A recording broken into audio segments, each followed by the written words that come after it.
গাজায় যুদ্ধাপরাধের অভিযোগে অভিযুক্ত ইসরায়েলের একজন সেনা বর্তমানে আমাদের দেশের হিমাচল প্রদেশে কঙ্গনা রানাওয়াতের রাজ্য হিমাচল প্রদেশে ছুটি কাটাচ্ছেন। তার বিরুদ্ধে মারাত্মক অভিযোগ রয়েছে এবং তাকে গ্রেফতার করার জন্য ভারত সরকারের কাছে, স্বরাষ্ট্র মন্ত্রণালয়ে এবং হিমাচল পুলিশের কাছে বা আইন প্রয়োগকারী সংস্থার কাছে অভিযোগ করেছে হিন্দ রজব ফাউন্ডেশন। হিন্দ রজব ফাউন্ডেশন হচ্ছে একটি মানবাধিকার সংস্থা। এটা বেলজিয়ামের ব্রাসেলস ভিত্তিক একটি সংস্থা। ইতিমধ্যে তারা ইসরায়েলের বেশ কিছু সেনার বিরুদ্ধে যুদ্ধাপরাধের অভিযোগ লাগিয়েছে এবং তাদের বিরুদ্ধে আইনি পদক্ষেপ তারা করছে। এবার কথা হচ্ছে ইসরায়েলের যে সেনার বিরুদ্ধে কী অভিযোগ রয়েছে।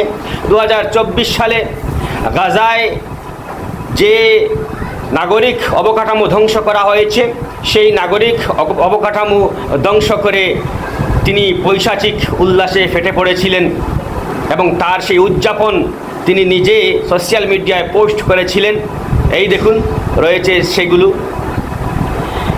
এবার এটা জেনেভা কনভেনশন অনুযায়ী যুদ্ধাপরাধ এবং এই অভিযোগই লাগিয়েছে হিন্দ রজব ফাউন্ডেশন।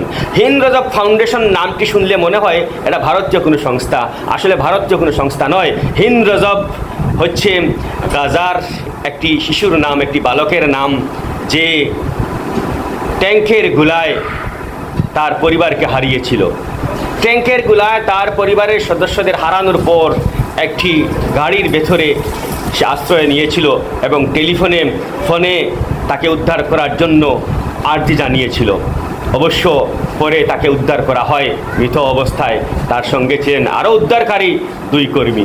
এবার এরকম যুদ্ধাপরাধের অভিযোগে অভিযুক্ত একজন ইসরায়েলি সেনা, যিনি গাজার ধ্বংসকে উদযাপন করেছেন, হর্ষোল্লাস করেছেন এবং পেছনে তার ধ্বংসস্তূপের ছবি নিয়ে তিনি সোশ্যাল মিডিয়ায় পোস্ট করেছেন, এটা জেনেভা কনভেনশন অনুযায়ী, জেনেভা চুক্তি অনুযায়ী এটা যুদ্ধাপরাধ এবং এটাই লাগিয়েছে হিন্দ রজব ফাউন্ডেশন। হিন্দ রজব হচ্ছে ওই শিশুটির নাম যে এরকম নির্মমভাবে নিহত হয়েছিল, তার নামে নামকরণ করা হয়েছে এই মানবাধিকার সংস্থার এবং এটা আজ পর্যন্ত কাজ করে চলেছে। বেশ কয়েকদিন থেকে এরকম একটি খবর সোশ্যাল মিডিয়ায় ঘোরাফেরা করছে। জাতীয় স্তরের কোনো টেলিভিশনে এরকম কোনো নিউজ পাইনি, কিন্তু আন্তর্জাতিক নিউজ এজেন্সি বা সংবাদ মাধ্যম জানিয়েছে যে ইসরায়েলি ওই সেনার নাম হচ্ছে আইতান গিলবুয়া। তিনি বর্তমানে ছুটি কাটাচ্ছেন। ফুরফুরে মেজাজে তাকে দেখা যাচ্ছে, খবর পাওয়া যাচ্ছে। তারা ট্র্যাক করে, মানে ফাউন্ডেশন, হিন্দ রজব ফাউন্ডেশন ট্র্যাক করে ওই সেনার লোকেশন তারা বার করেছে। তারা দেখতে পেয়েছে যে হিমাচল প্রদেশের ওল্ড মানালি এবং গুন্দলা ইত্যাদি প্রাকৃতিক পরিবেশ তিনি উপভোগ করছেন। ভারতীয় প্রাকৃতিক হাওয়া তিনি তার গায়ে লাগাচ্ছেন। তাকে এবার গ্রেফতার করার অনুরোধ জানিয়েছে, আর্জি জানিয়েছে হিন্দ রজব ফাউন্ডেশন।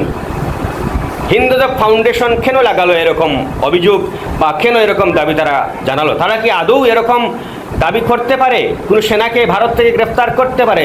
হ্যাঁ, সংবাদ মাধ্যম বলছে যে জেনেভা কনভেনশন অনুযায়ী যুদ্ধাপরাধের অপরাধে কোনো অভিযুক্ত যদি কোনোখানে যায় বা আমাদের দেশে আসে, তাহলে এখানেও তাকে গ্রেফতার করা যায়। তাই তারা এই আইনের ভিত্তিতে তারা ইসরায়েলি ওই সেনাকে, আইতান গিলবুয়াকে ভারত সরকারের কাছে, স্বরাষ্ট্র মন্ত্রণালয়ের কাছে, হিমাচল পুলিশের কাছে গ্রেফতার করার আর্জি জানিয়েছে। আপনি আপনার মতামতটা এখানে জানাতে পারেন। ধন্যবাদ।